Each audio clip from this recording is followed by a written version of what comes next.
신우 하나에 반 어린애 쌈이라는 속담을 들어보셨나요? 시집살이에 관한 속담은 옛날부터 무수히 많이 전해져 왔는데 남편의 여자 형제를 시어머니라고 부르는 것이 어려운 대사인 것 같아요. 오늘은 신우 때문에 마음을 고생한 한 여자분의 이야기를 들어보고자 합니다. 들으시면서 마음이 답답해져도 참아주시기 바라며 마지막에 훈훈한 감동적인 결말이 기다리고 있으니 인내심을 발휘해주세요. 그럼 시작하겠습니다. 저는 박주연입니다. 재생음악 안녕하세요. 저는 어느덧만 설을 바라보고 있는 대한민국의 평범한 여자예요. 여러분께서 이야기를 듣다가 최근에 있었던 신이와의 에피소드를 함께 공유해보려고 합니다. 한번 들어보고 싶어 이 글을 써보게 되었네요. 요즘 물가가 많이 올랐다는 등 우울한 뉴스가 많은데 재미있는 이야기를 듣고 잠시나마 마음이 따뜻해지셨습니다면 좋겠습니다. 저는 경기도에서 태어나 쭉 살아온 평범한 사람입니다. 아버지는 구급 공무원으로 공직 생활을 하셨고 어머니는 살림을 알뜰하게 꼼꼼히 쉬는 가정주부였어요. 당연히 외벌이 공무원 10급이었기 때문에 그다지 금전적으로 넉넉하지 못했습니다. 그래도 항상 성실하게 월급을 어머니에게 가져다 주시는 아버지 덕에 저와 남동생, 엄마 우리네가 쉽고 행복한 가정에서 잘 살아왔어요. 하지만 그럼에도 자족하지 못했던 부분은 친구들이 있는데요. 특히 여동생이 있는 친구들이 부러웠어요. 여동생이 있어서 미주알고주알 모든 일에 함께하고 이야기를 공유하는 친구들이 부러웠어요. 그들은 한없이 부러워하더라고요. 반면에 남동생은 말이 없어서 재미가 없었어요. 그래도 그 외에는 제 삶을 나름대로 만족하면서 학창시절을 보냈어요. 날이 가며 고등학생이 되자 제 진로에 대한 고민을 시작했어요. 뭘 하고 싶은지 확실히 정해 놓은 것이 없어서 공부만 하다 보니 막상 고3이 되자 고민이 많이 들었죠. 앞으로 어떤 직업을 택하고 어떤 삶을 살아야 할지, 제 자신이 학교를 벗어나서 삶을 결정해야 한다는 것이 매우 어려운 선택으로 느껴졌어요. 그러던 중에 문득 아버지를 존경하고 깨달았습니다. 아침 8시에 출근하시고 저녁 6시에 퇴근하시는 아버지의 성실함이 얼마나 대단한지 깨달았어요. 하루 일과를 싸우시는 그 모습을 보며 나도 하루하루 꾸준히 노력하며 나라를 위해 제 작은 힘을 보태는 그런 분을 사귀고 싶었습니다. 다행히 성적이 괜찮아서 요즘 인서울대학에 진학하려고 합니다. 고3 담임 선생님께서 그러셨어요. 그러나 진수가 나중에 공무원이 되고 싶다고 하는 거야? 혹시 경찰이라도 하고 싶니? 경찰 공무원이야. 어때? 평소에 리더십 있고 성실한 모습을 보면 좋은 경찰이 될 수 있을 것 같아. 한번 고민해 보지 않겠니? 음악학 경찰저는 경찰도 공무원이라는 생각을 해본 적이 없었어요. 그런데 생각해보니 체육 시간에 주장을 맞아 경기를 승리로 이끈 적도 있었고 경찰에 대한 로망도 갖고 있었어요. 어떤 길이라도 제게 맞을 것 같다는 생각이 들었죠. 그렇게 저는 경찰 행정학과를 진학하게 됐어요. 경찰의 꿈을 품고 대학에 가자고 하니까 고등학교보다 더 타이트한 스케줄이 날 기다리고 있었어요. 대학교 수업을 들으면서 저는 수모를 해보고 싶었던 카페 아르바이트를 시작했습니다. 그리고 그곳에서 마치 운명처럼 지금의 남편을 만나와 끼었죠. 남편은 제가 함께 아르바이트 하던 제 인근 대학교 경영학과 학생이었어요. 제 동갑내기인 20살이었죠. 함께 일하면서 서로 정을 나누게 되어 군대에 가기 전까지는 서로 격려도 해주고 전화도 받아주며 사귀게 되었어요. 군대를 다녀와서 복학하고 나서도 그 사람과 저는 각자 취업 준비로 바빴고 30이 넘도록 우리는 각자 경찰과 은행원으로 성실히 사회에서 본보기가 되었어요. 제 나이가 30으로 바뀌고 나서 저와 제 부모님 모두 결혼 생각을 하기 시작했습니다. 제가 결혼을 하고 예쁜 가정을 꾸리고 싶은 꿈이 있었기 때문에 예전에 만난 남자친구와 함께 미래를 계획하기 시작했어요. 그렇게 저는 이제의 남편과 만나 결혼하게 되었습니다. 남자친구의 집에 인사하러 갔었어요. 처음 인사를 드린다는 생각에 너무 긴장되고 어떤 옷을 입어야 할지 고민이 되었습니다. 처음 만나는 사람에게 어떻게 인사를 드려야 할지도 매우 고민이었습니다. 들었던 정보로는 남자친구보다 2살 어린 여동생이 있었는데 어떤 사람인지와 동선도 궁금했습니다. 약속 장소는 예식집이었어요. 저는 백화점에서 고른 깔끔한 원피스를 입고 여동생에게 선물하려고 핸드크림도 함께 챙겨갔어요. 식당에 들어가니 남자친구 부모님과 동생이 이미 와서 저를 기다리고 계셨어요. 아버지는 점잖은 모습이었고 어머니는 들었던 연세에 비해 젊어 보이시면서도 다정한 인상을 주셨습니다. 그들 사이의 관계를 보고 저는 조금 설명했어요. 그리고 그 옆에 있는 여동생을 보며 나도 미소를 지으면서 인사를 했는데 여동생의 기분이 안 좋은 것 같았다. 그녀는 무표정으로 고개를 끄덕였고 나는 조금 어색했지만 그녀를 더 보고 싶어서 계속 미소를 지으며 동생을 쳐다봤다. 그런데 음악 언니, 왜 그러세요? 라고 말하며 저를 보면서 웃었다. 그게 아니라 지금 제가 억지로 나와서 기분이 좋지 않거든요. 그냥 우리 부모님께 문안 인사드리려고 나와야 하는데 꼭 나와야 해요. 시험 준비 때문에 좀 바빴거든요. 오, 그래요. 내 자리로 돌아가줘요. 식사하는 동안 부모님께서 학교 생활에 대해 물어보시고 저희 아들 문제에 대해 오래 대화해 주셔서 고마웠어요. 제게 허감을 표시해 주셨지만 남자친구의 유동성 때문에 애를 먹었습니다. 그래서 그의 요구를 거부했어요. 제가 싫어하는 것 같아서 음식이 목에 걸려 고역을 했습니다. 소화도 잘 안 되고 창피한 기분이었고 정말 어려웠습니다. 밥을 제대로 못 먹는 것 같다고 나중에 남자친구가 오늘 한 말에 위로해주면서 커피숍에서 동생에 대해 이야기를 했어요. 동생이 서울로 가고 싶어 했는데 재수생이 돼서 못 가서 다른 지역 대학에 갔다고 했습니다. 갔지만 구급 공무원의 꿈을 품고 열심히 공부했는데 그것 역시 계속 수험에 실패하고 있습니다. 그래서 서울대학 출신이나 공무원으로 합격한 사람들을 보면 기분이 나빠진다고 말했습니다. 어린 마음으로 그럴 수도 있겠다 싶어서 저도 알겠다고 했죠. 자신이 힘든 상황에 처하면 아무래도 다른 사람에 대한 마음의 여유가 없어서 그렇다고요. 제가 남자친구 집에 인사를 드리고 남자친구도 우리 집에 인사를 드리면서 그렇게 우리는 31살 나이에 결혼하게 되었습니다. 지금 생각해도 부심한 정신으로 결혼했는지 모르겠어요. 예식장을 잡고 슈트를 맞추고 정말 신조를 차리자 제가 흰 드레스를 입고 있더라고요. 신랑 대신에 동생이 나타나서 초대받은 예식장에 서 있었어요. 그런데 신부 대기실에서 정신없이 손님들에게 인사하고 예식장에 들어선 순간 좀 놀라운 충격을 받았습니다. 예비 신부가 아니라 동생이 저에게 퉁명스럽게 대했던 분은 지금은 제 신부가 되어 높은 올림머리와 하얀 치마 정장을 입고 왕관 같은 분위기로 나타나 계셨습니다. 결혼식에서 여성들이 흰옷을 피하는 것이 상식이란 것을 알았기에 저에게는 당혹스럽고 불쾌한 느낌이었어요. 마치 자신의 결혼식인 것처럼 엄포를 떼고 손님들에게 인사하는 그분의 모습이었습니다. 물론 이유가 있을 수 있지만 몇 번이고 손님들이 그분을 묻는 소리를 들을 정도였습니다. 들었어요. 그렇게 침착해 보이지만 기본으로 결혼식을 마치고 저는 신랑과 하와이로 신혼여행을 가는 비행기 안에서 결국 참다가 심의 이야기를 물어보고 말했어요. 둘 다 많이 지친 상태에서 대화하다 보니 말이 더 굵게 나오지 않았습니다. 자기야, 근데 아가씨 말이야. 오늘 왜 자기가 신부가 아닌데 그렇게 화려한 흰색 원피스를 입고 온 거야? 그렇게 눈에 띄는 힐스를 입는 게 순금이 내 입장에서는 기분이 별로야. 뭐 그냥 입고 싶은 옷 있는 곳에서 골랐다고 하고 있던데 그렇게 입고 온 건데 왜 굳이 기분 나쁠 일이 있어? 신랑은 개의치 않았는데 시저에게 제잡했어요. 저는 너무 무심한 신랑의 말이 기분 나빴지만 신혼여행을 가는 길을 언성 높이고 싶지 않아 그냥 알겠다고 했어요. 그렇게 신호와 계속 어긋나는 느낌이 들었지만 애써 모른 척하면서 제 결혼 생활을 시작했습니다. 수는 집을 얻고 일동을 신랑과 소꿉놀이 하는 기분으로 알코올이 쏟아지게 지냈어요. 신랑은 좀 사심 없었지만 마음이 따뜻하고 성실한 사람이었고 저도 그런 신랑이 좋았어요. 둘은 하루 일과를 마치고 함께 저녁을 먹으며 TV를 볼 때마다 하루하루 지친 일상에서 필요한 스트레스가 사라지는 것 같았죠.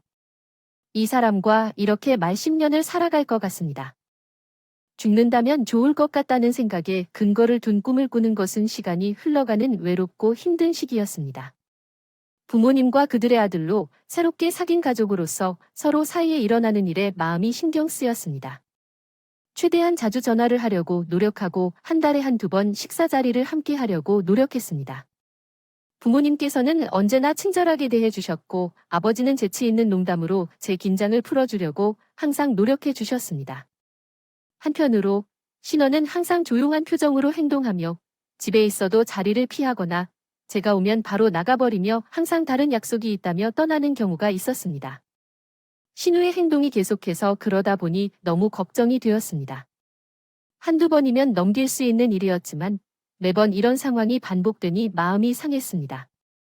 그래서 신하와 잘 지내보려고 제 1단계 계획을 세웠어요.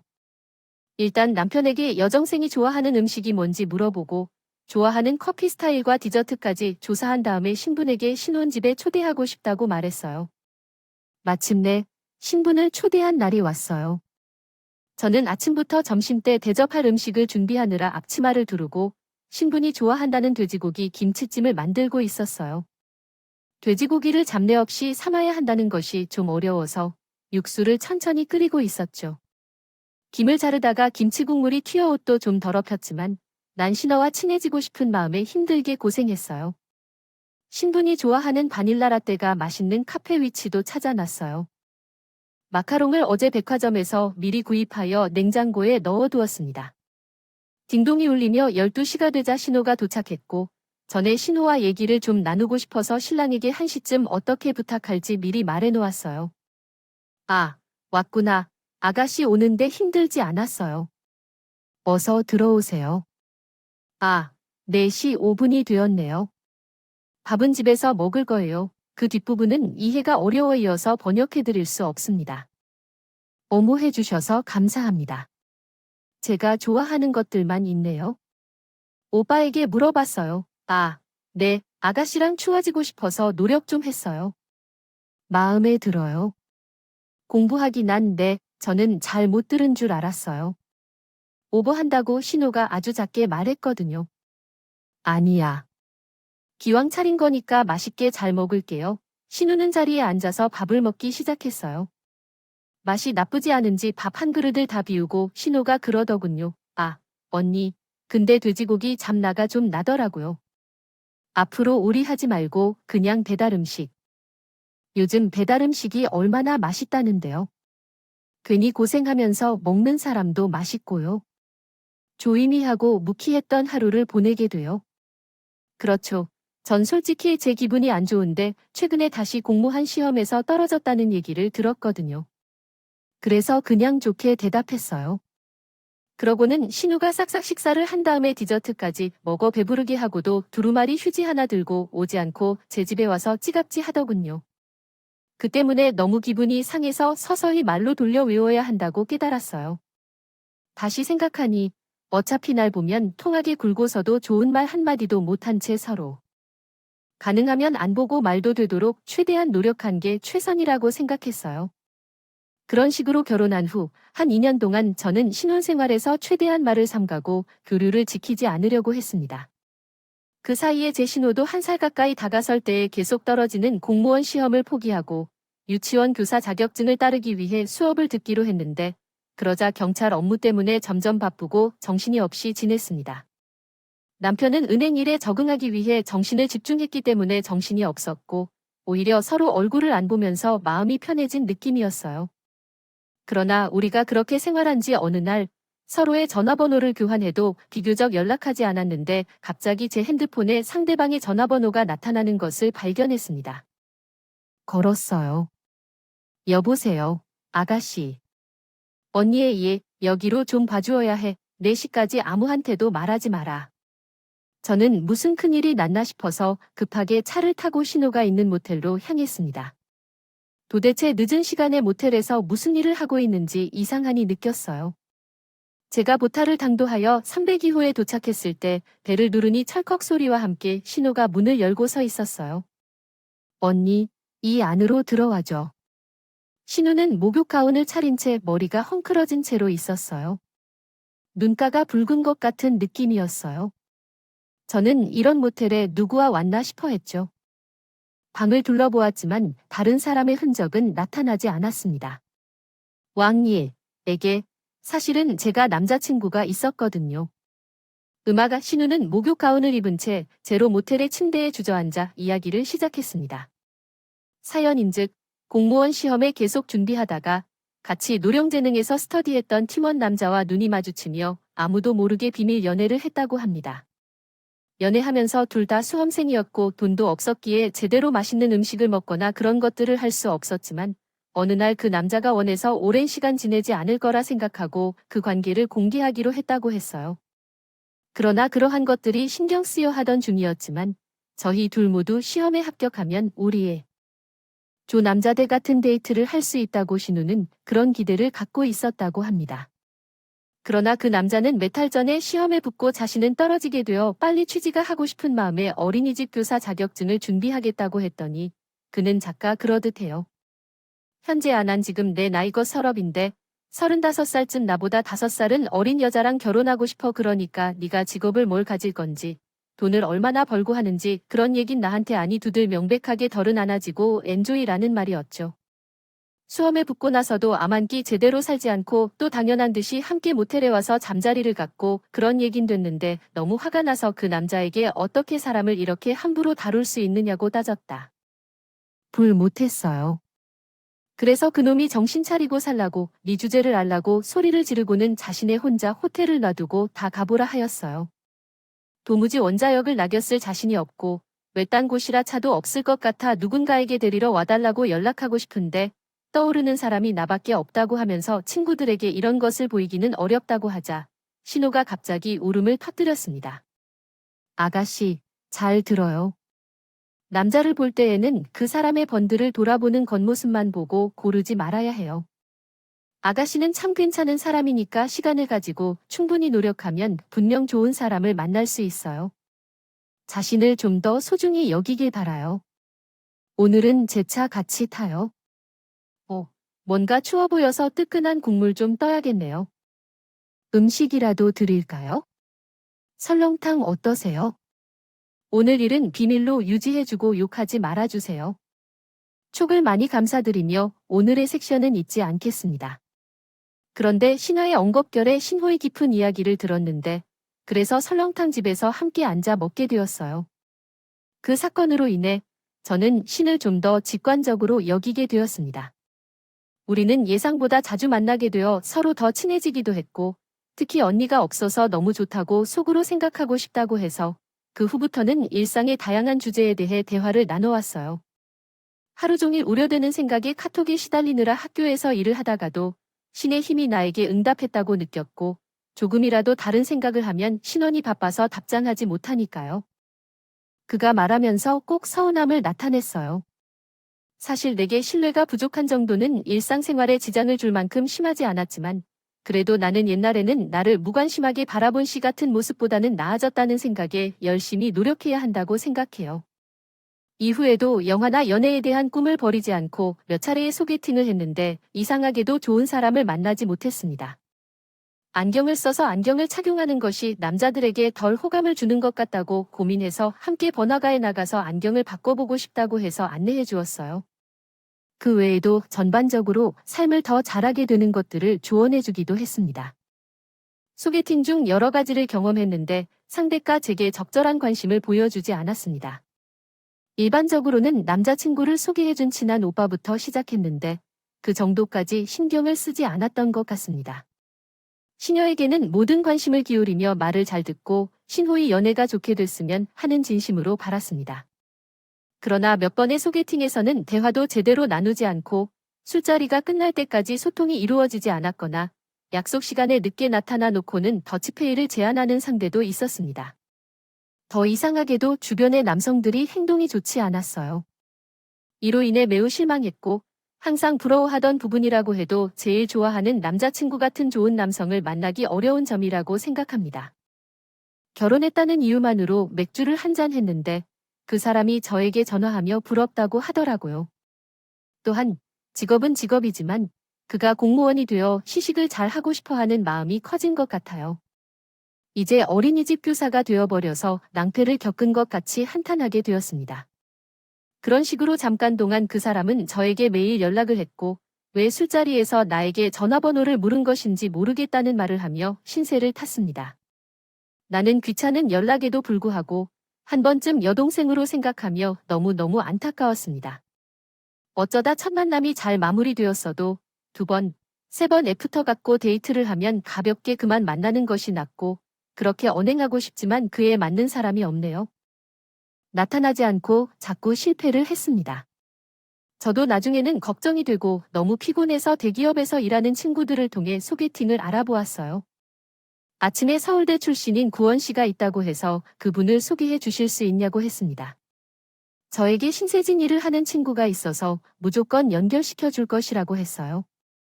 저는 신이 나서 구원 씨에게 전화를 걸었습니다. 아가씨, 소개팅 잡아봤어요. 집안도 좋고 서울대 출신 연구원이래요. 너무나 정말 역살롱이 뭐든지 감사해야 해요. 아, 촉이 보인다고요. 여름이 다가오니까 리넨 소재로 시원해 보이는 원피스 어떨까요? 저번에 보니까 한이색 자루니를 쓰던데요. 저는 아가씨의 소개팅을 심각하게 쓰느라 굉장히 신중했어요. 둘은 홍대에서 만나기로 했다고 했죠. 저는 홍대를 자주 다니면서 맛있는 파스타집과 카페를 알고 있어서 모두를 소개해주며 소개팅 날 저녁에 연락을 받았습니다. 밤 10시쯤 신호를 기다리는 동안 전화벨이 울리더니 그 사람이었고 말했어요. 소개팅을 주셔서 감사합니다. 근데 언니, 혹시 가족 공부 못했다고 했나요? 보자마자 수능 점수를 물어보며 대화가 이어졌습니다. 부부 태수쭉. 그런데 진짜 언니 인사 올라왔다고. 아, 이렇게 저에 대해서 그렇게 말씀하셔도 돼요? 왜 스촌 그러니깐 적 없어요. 명세 코어웨요? 그 사람이 왜 큰 소리를 했지? 됐고, 언니가 저한테 친화적인 데서 뒤로 절 많은 10월은 이번 주에 틱톡에서 정말 잘 알게 됐어요. 정신이 번쩍 드네요. 혼인은 서울대와 나오고 그 살아 잘났다 이거죠. 앞으로 내 근래 할 일 없을 테니까 그렇게 알아요. 저는 그렇게 끊겨버렸습니다. 전 너무 황당했어요. 술 때문에 그런 건지 자기가 할 말만 하고 또 끊어버릴 신을 토할 게 참 마땅하지 않았어요. 무슨 소개팅에서 수능 점수가 5년이나 한 거라니 그 놈 도대체 뭘 의미하는지 궁금했습니다. 주선자에게 확인해보니까 주선자는 그것과는 관련이 없는 연구를 하는 사람인데 이곳에 돈을 쏟다 보니까 자랑할 만한 게 수능 점수뿐이라고 그런 얘기를 한 것 같았습니다. 여자 앞에서 좀 자랑하려는 모습으로 말했다고 하는데 죄송한 생각조차 하지 않았더군요. 하필 성적 컴플렉스가 있는 사람 앞에서 수능 점수로 오지랖이 났는데 진짜 몹시 억울하고 속상했습니다. 생색이랑 아가씨를 무시한 적이 없었는데 마치 결혼 전에 처음 인사드릴 때처럼 돌아간 것 같았어요. 그때 모텔로 절 불러서 한탄하면서 우리가 속 터놓는 사이가 되었다고 진짜 가족이 되었다고 생각했는데 다 저의 순진한 생각이 아닌가 봅니다. 그루 저는 시댁에 가더라도 아가씨가 있는 시간에 피해서 가고 정말 되도록이면 안 마주치려고 노력했어요. 아가씨 역시 그랬는지 하니 2년간 서로 얼굴을 제대로 본 적 없는 것 같았어요. 전에 듣기로는 보육교사 자격증을 따서 어린이집 보조 일을 시작했다고 들었는데 일이 적성에 맞아 제격인 것 같아서 기뻤어요. 전 그래도 공무원 시험을 접고 인트라 하더니 맞는 1차를 거친 것이 다행이라고 생각했죠.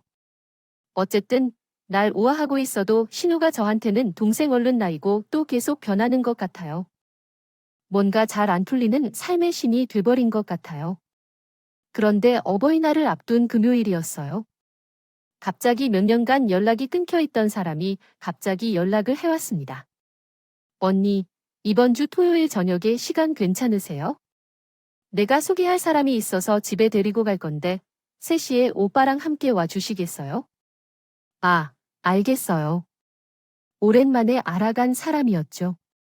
만나러 온 사람은 아마도 결혼을 약속한 남자가 다른 사람에게는 들은 적 없다고만 하는 것 같더라고요. 그래서 마음이 찢어지듯이 시댁에 간 겁니다. 문을 열자 은근히 웃으며 음식을 차리는 어머니의 모습이 보였습니다. 어머님, 무슨 음식을 이렇게 많이 하셨어요? 하고 물었습니다. 우리 딸이 남자친구를 데려온다고 했는데 뭘 좋아할지 몰라서 일단 차리는 대로 차려봤어요. 불고기, 잡채, 미역국, 샤브샤브까지 정말 많은 음식이 차려져 있었습니다. 음식을 열심히 먹고 있는 신채권정은 한 남자가 있었고 그 옆에는 큰 하트 모양의 벽에서 가요 신호도 있었습니다. 신호는 뭔가 홀린 듯이 좋아 죽겠다는 듯으로 보였습니다. 그래서 제가 먹는 것을 계속 지켜보고 있었어요. 저와 신랑도 신채권정과 그 남자를 지켜보면서 함께 식사했습니다. 소개하라고 기다렸지만 두 사람은 그냥 고개만 끄덕이면서 밥을 마저 먹었습니다. 식사를 마치고 나서 어머니와 함께 한과와 차를 챙기는 동안 마침내 다른 분이 그 사람을 소개하려고 했습니다. 안녕하세요. 저는 연재와 사귀고 있는 최진철이라고 합니다. 현재 강남에서 퀴터엑스를 운영하고 있습니다. 어쩌면 몸이 일반 사람보다 크고 특이한 느낌이었는데 그러다 보니 안톤이라 해서 관련 종사자인 것 같았습니다. 그분은 한 체대를 졸업하고 트레이너로 일하다가 집에서 지원을 받아서건 놈의 사장이 되었다고 하더군요. 건물 두 채를 소유하고 있고 처음 뵌 우리에게 자신의 재산을 자랑했습니다. 옆에서는 신혜 역시 계속 취임사를 넣어주었습니다. 오빠, 제 남자친구는 포르쉐 차를 꿈꾼다고 해요. 포르쉐 3회 오빠가 외제차 부품을 썼대요. 한 체육계에서는 서울대 같은 곳에서 연애하는 걸 알죠. 우리 남자친구는 정말로 잘생겼어요. 가족들 모두 사이에서 그런데 신우가 계속해서 남자친구를 자랑하면서 제 열등감을 해소하겠다고 생각했나 봐. 그래서 계속해서 남자친구를 자랑하며 입이 쩌는 일이 없었어요. 그때 아버지가 한마디 하시면서 자네는 몸이 꽤 좋은데 왜 우리 분홍 돼지를 만나 나와? 라고 했어요. 그런데 바로 아가씨의 어릴 적 모습이었지. 어릴 적부터 단순한 아버지의 장난으로부터 비롯된 분홍돼지라는 별명이 생겼다. 이는 제 몸이 살짝 뚱뚱하고 귀엽다는 것을 의미한다. 하지만 가족들은 이 별명을 장난으로 받아들이고 있지만 그렇지 않은 것 같은 아버지의 행동에 대해 의아함을 품고 있다. 왜냐하면 아버지는 가난하고 자신만의 기준에 민감한 사람이기 때문이다. 그로 인해 신우는 어색한 상황 속에서 미소를 감추며 아버지를 동정하고 있다. 그러자 창피해하던 심정으로 급하게 남자친구를 데리고 일어섰어요. 그렇게 남자친구와 함께 일어서자 아버지는 계속해서 고개를 가로저으며 혀를 찼습니다. 삼보는 좀 길을 앓거늘. 존재가 봐도 훈남이고 돈도 많아 보이는 신호의 남자친구를 내 아버님이 마들이 차나 하시는지 궁금해했어요. 그리고 신우가 어찌됐든 소원을 이루었으니 이제 다에 대한 열등감도 내려놓고 행복했으면 좋겠다는 생각을 했어요. 신우가 남자친구를 소개해준 지 한 달이 지난 어느 날 저는 실로 오랜만에 다시 신의 전화를 받게 되었습니다. 없어요. 혼이의 신우는 급한 목소리로 급히 만나겠다고 말했어요. 그래서 벌써 준비하고 있던 초 제가 근무한 학과 불어올 준비를 마쳤습니다. 오겠다는 거예요. 전부시냐 뭐니지 몰라 어리둥절해하면서 토 한켠에 그 단자 오소 문제가 있나 싶어 학교 커피숍으로 오라고 했습니다. 허니야, 와줘서 너무 고마워요. 나 너무 속이 답답하고 억울해서 안겨주고 싶어. 무슨 일인지 신우가 나를 보자마자 또 눈물이 그렇게 많이 흘렀어요. 정말 할 때마다 자랑할 때는 너무나도 착해 보이는 얘가 이런 때에 보면 또 영원히 사랑스러운 여동생 같아서 미워할 수가 없었습니다. 무슨 일이에요? 언니, 그 새끼가 그때 연락한 그 새끼가 배급 1,000만 원을 그냥 사라져 버렸어요. 알고 보니 헬스장 사장이 아니었고 오히려 종업원이었던 용업서셨다. 신우는 그 사람의 운동을 하던 헬스장 트레이너를 소개받아 만났다고 했어요. 트레이너는 말했다. 이 어떤 애 있는 큰 헬스장 사장님인데 여기 사장님하고도 친히 놀러왔다가 운동하는 신우인 모습을 보고 귀여운 모습에 반해 만추 소개를 해달라고 했다고 하네요. 속는 듣기로 한번 만난 적이었는데 신우는 수종에 관 미소를 잃지 않고 너무너무 잘해줬다며 이야기해요. 정말 너야말로 내 이상형이라면서 살도 절대 빼지 말라고 했고 앤디가 너무 좋다고 하며 정말 행복하게 해줄대요. 시간이 흐르면서 신우는 그 남자와의 결혼을 꿈꿨다고 합니다. 그 남자는 실제로 부모님이라면서 부모님과의 식사 자리도 만들고 너와 함께해요. 결혼하게 되면 살집이라면서 강남에 있는 주상복합 아바체로 구경도 시켜줄 때 지금 리모델링 중이지만 이곳이 우리의 신집이라고 결혼하면 어도 고급 외제차 하나를 뽑아주겠다고 온갖 사탕발림을 한 것이었습니다. 그리고 어린이집에서 신호가 퇴근하는 시간에 맞춰 항상 외제차를 몰고 데리러 왔다고 해요. 데이트할 때 모든 돈을 다 내는 것은 물론이고 나중에는 섭 이야기한 갖고 싶을 것이라고 알 것 같지만 너무 스트레스 받아서 그러다며 헬스장 운영과 관련된 고민들도 털어놨다고 합니다.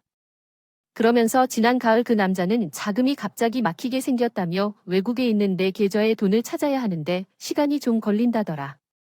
난 내일 당장 막 알 자금이 5천. 4천 원밖에 못 구했는데 1,000원이 부족하다고 하면서 전에도 일을 꿈꿔왔던 돈이 모아놓은 돈이 있었던 거라며 그것 좀 부르게 해달라고 요청했다고 해요. 주문한 남친이 너무 고민하는 것이 걱정되고 또 그동안 보여준 부역적인 모습이 거짓이라는 생각이 들지만 그 생각은 추하지 않아요. 죽음을 고민하다가 독립자금으로 이뤄놓은 1,000만 원을 그대로 내주었다고 합니다. 그러나 그 이후로 그 남자는 연락이 끊겼고 그 사람이 사장으로 일하던 헬스장에서 보니 사기당한 것 같다는 생각이 드는 것 같습니다. 처음에 사기당한 것 같다고 하더군요. 저에게 부모님이 이것에 대해 어떻게 하면 좋겠냐고 물었어요. 막히면서 가슴을 쥐어뜯고 있습니다. 일단 다음 날에는 신우가 운동했던 헬스장에 갔어요. 그래서 술을 담당해줬다는 트레이너를 찾아보았습니다. 그 사람이 주선을 한다고 하니 분명 그 남자의 정체를 알았을 거예요. 헬스장에서 된 그 트레이너는 관중 꽤 알려진 트레이너라고 했어요. 그래서 전 어차피 하던 일을 놓고 다른 이야기인 들었겠지 하는 생각으로 강남 일대 수장 트레이너를 다 뒤져보았습니다. 역시나 거기서 그리 멀지 않은 곳에 주선자가 이루고 있는 것을 발견할 수 있었어요. 저는 그 트레이너를 지정해서 1대1 PT를 받고 싶다고 했습니다. 그리고 나타난 트레이너에게 말했어요. 최현재 씨 알죠? 트레이너는 웃으며 뒷걸음질을 치더군요. 저는 경찰 신분증을 보여주며 달려가서 그 사람을 붙잡았고 그에게 말했습니다. 거짓말을 그만두고 그 놈이 어디 있는지 말해라. 그의 말에 환한 미소를 지으며 그렇게 요구했습니다. 그 결과 그 남자의 정체를 알게 되었습니다. 그 남자는 유흥업소 종업원으로 여자들을 유혹하여 돈을 챙기는 사기꾼이었습니다. 그는 고가의 외제차를 타고 다니며 공사 중인 아파트들을 표적으로 삼아 여자들에게 자랑을 떨며 사기를 치고 돈을 챙기는 악질이었습니다. 피해자들이 몇 명씩이 아니었고 그중 대다수는 짓하는 경우처럼 순진한 여자들이었습니다. 그의 자기를 과시하며 그렇게 여러 여자들을 사기치고 돈을 챙기며 살아가는 쓰레기 같은 인간이었죠. 심지어 그의 숙박지도 마찬가지였습니다. 재료들은 마침내 썩어버리고 말았습니다. 접근의 신데렐라처럼 결혼의 꿈을 거둔 사람처럼 행동하며 쓸개처럼 다 기꺼이 내주고 다 해주다가 갑자기 돈이 필요하다며 우리 사이에 생긴다며 숨기고 심리적으로 압박을 주고 결국 돈을 빌리고는 사라지는 남자가 되었습니다. 나는 그런 글을 신고하고 아가씨에게는 우선 1,000만 원을 빌려준 일은 시부모님께 비밀로 하라고 했습니다. 그리고 내가 모은 비상금 1,000만 원을 내놓아야 했습니다. 일단은 이 사실을 아무에게도 말하지 말라고 했죠. 믿음이 꺼리는데 타들었던 사이에 신우는 결국 돈을 요구하며 한 구석에 계획을 꽂아 두었습니다. 그래서 봉투에 톡 눈물을 담아 언니, 나는 이제 언니를 괴롭히지 않을 거예요. 백업을 하나요? 미안해요. 이런 바보 같은 속임수에 속해버리다니 너무 창피하고 안타깝습니다. 정말로 내 안전을 생각하니까 부디 어디서든 정지하라는 걸 의심해야 할 필요가 있습니다. 믿음의 손을 덥석 잡은 셈이지요. 아무도 그러한 수많은 속임수에 빠지지 마세요. 사람을 속인 그 놈은 평범한 사람이 아니에요. 그냥 함부로 믿으면 다 떼가는 게 일반적이에요. 어린 시절에는 모두가 다른 사람을 구해주기도 하고 어리석은 짓도 할 때가 있지만 그 과정을 통해 깨달고 더 나은 삶을 살게 되는 거예요. 여성님, 진짜로 원하는 건 무엇이죠? 4. 힘내세요. 주식시장이 어려운 상황이겠지만 꼭 이겨내실 수 있을 거예요. 제 생각에는 이번에 정말로 저희의 인연이 순수한 선한 인연이에요. 이 기회를 잊지 않고 제가 갚겠어요. 그런 신호를 받았을 때 이제 우리는 진정한 가족이 되었습니다. 신혼 때 자신의 가장 약해 보이고 바보 같은 모습을 들추며 제게 손을 내밀었고 제가 그 손을 잡아주며 서로를 도와주면서 인간 대 인간으로 교감을 나눌 수 있었다고 생각해요. 어떻게 보면 위기를 극복한 우리의 사이가 더 깊어졌다고 말할 수 있을까요? 이런 사건이 없었다면 서로에 대한 마음을 열지 못하고 남처럼 서로를 대면하고 지냈을 텐데요. 그렇게 저희의 행복한 결혼 생활의 유일한 과제는 무슨 일이 생겨도 함께 해결하는 것이죠. 최근의 어려움은 시험이라고 생각해요. 어떠세요? 최근 어떤 일이 있었나요? 한동안 연애를 하지 않고 아이들과 집중하려던 이 어린이집 보조교사입니다. 제 적성이 맞는지 고민하다가 앞으로 어린이들과 함께 숲에서 활동하고 결혼할 것을 선언하며 꿈을 향해 열심히 노력하고 있습니다. 매일 보람차게 시간을 보내면서 누군가 커피를 선물해 주기도 했어요. 그럴 때마다 항상 언니라고 불러줘서 너무 감사하단 말이에요. 특히 오빠와 함께 해줘서 정말 고맙다는 인사에 감동받았습니다. 이런 친절한 말을 들으면 예전에 했던 것들과 마음속에 있던 무거운 것들이 사라지는 기분이 들어요. 그래서 상대방을 도와주고 싶어지고 더 친절하게 대하고 싶어지죠. 요죠. 정말 사람들은 서로를 이해하고 지지해주는 게 중요하단 생각이 들었습니다. 섞이지 않은 가족이 나중에 적이 될 수 있다고 어찌되었든 서로 이해관계가 달라서 숫자 붙은 사람들과 너무 가까이 진지하지 말라고 심지어 시금치도 다 먹는다는 분들도 계셔요. 그래도 여러분, 저나 지금 그래서 우리가 모두 사람이고 사람으로서 도를 지키고 마음을 내주면 언젠가는 상대방도 그 마음을 알아줄 거라는 지극히 당연한 그 믿음을 가지고 살고 싶어요. 근데 팍팍한 세상 속에서도 그럼 믿음 없이 살아간다면 너무 힘들지 않을까요? 결국 사람 사는 세상, 서로가 허물을 이해해주면서 연구한다면 우리는 모든 인간관계에서 좀 더 마음 편하고 행복해질 수 있지 않을까 생각해봐요. 저는 신화의 일이 있고 나서 그런 생각을 하게 되었습니다. 이상 저의 사연인데요. 신호를 하면 떠오르는 그런 에피소드와는 좀 거리가 있었나요? 조금이나마 훈훈하게 들어주셨다면 너무 감사할 것 같습니다. 그럼 남은 오늘도 즐겁게 보내세요.